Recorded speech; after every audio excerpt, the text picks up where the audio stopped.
International diplomacy, international prison transfer, international politics के बारे में तो बहुत सारी मूवी बनी हैं और हम देखते भी रहते हैं। लेकिन आज ऐसी एक इंटरनेशनल इंट्रिग और इंटरनेशनल डिप्लोमेटिक विन की सच्ची कहानी देखने को मिली, जब 8 में से 7 हमारे जो इंडियन नेवी वेटरन्स हैं जिन्हें डेथ सेंटेंस दिया गया था कतर में, वो अपने घर वापस आ गए हैं। क्या चार्जेस थे हमारे नेवल वेटरन्स के ऊपर और इतना हार्श सेंटेंस क्यों था? क्योंकि कतर में भी लाइफ सेंटेंस तो होता है लेकिन डेथ सेंटेंस बहुत रेयर ही होता है। डेथ सेंटेंस से रोड टू फ्रीडम वो कैसे हुआ इन 18 महीनों में? नमस्कार दोस्तों, स्वागत है आपका हमारे चैनल पर। आज हम इसी के बारे में बात करेंगे। एक बात क्लियर कर देते हैं कि 18 महीने हो गए इस शॉकिंग केस को, लेकिन कतर ने आज तक सारे डिटेल्स तो पूरी दुनिया को नहीं बताए और भारत सरकार भी बहुत ही गार्डेड रही है इस मामले को लेकर। लेकिन फैक्ट्स ऑफ द केस तो यह है, 8 हमारे नेवी ऑफिसर्स को कतर में 2022 में अरेस्ट किया गया। ये 8 सीनियर एम्प्लॉयज थे Aldhara global technology and consulting services के। ये कंपनी कोई नॉर्मल प्राइवेट लिमिटेड कंपनी नहीं था। यह कतरी गवर्नमेंट को एडवाइस कर रही थी कि कैसे और किस प्रोसेस से एक हाईटेक इटालियन मेड सबमरीन को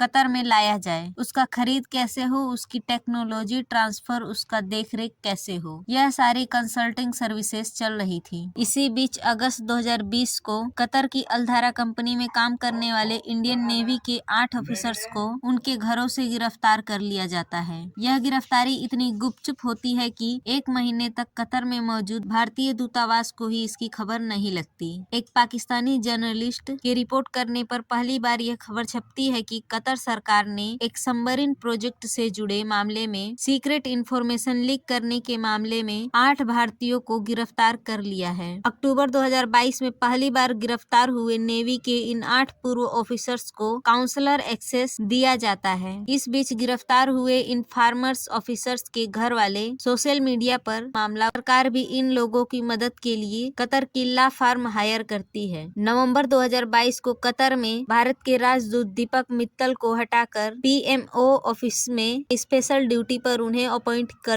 कतर की सरकार ने ऑफिशियली आज तक ये नहीं बताया कि उसने इन 8 ऑफिसर्स को अरेस्ट किया। मगर फाइनेंशियल टाइम्स की रिपोर्ट को सच माने तो कतर गवर्नमेंट ने इटली की एक कंपनी को अपने लिए सबमरीन बनाने का ठेका दिया था। यह बेहद सीक्रेट प्रोजेक्ट था जिसकी जानकारी ऑफिशियली किसी को नहीं दी गई थी। कतर सरकार को इस बात के सबूत मिले हैं कि यह भारतीय नौसैनिक सबमरीन की स्टेल्थ कैपेबिलिटी बढ़ाने के लिए जो मेटा मटेरियल यूज होता है उसकी कॉन्फिडेंशियली इजराइल को लीक कर रहे थे। इस लीक की खबर 8 भारतीय ऑफिसर्स को अरेस्ट कर लिया गया। इस कंपनी में काम करने वाले 70 और भारतीयों को निकाल दिया गया। इसी कंपनी के सीईओ को भी अरेस्ट कर लिया गया, मगर बाद में वो रिहा हो गए। इस बीच कतर की लोअर कोर्ट में आपको जानकर हैरानी होगी कि कोर्ट में ये सुनवाई भी इतने सीक्रेट तरीके से होती थी कि उसमें बाहर के एक भी आदमी को शामिल नहीं किया जाता था। जून 2023 तक मामले की दूसरी सुनवाई भी पूरी हो गई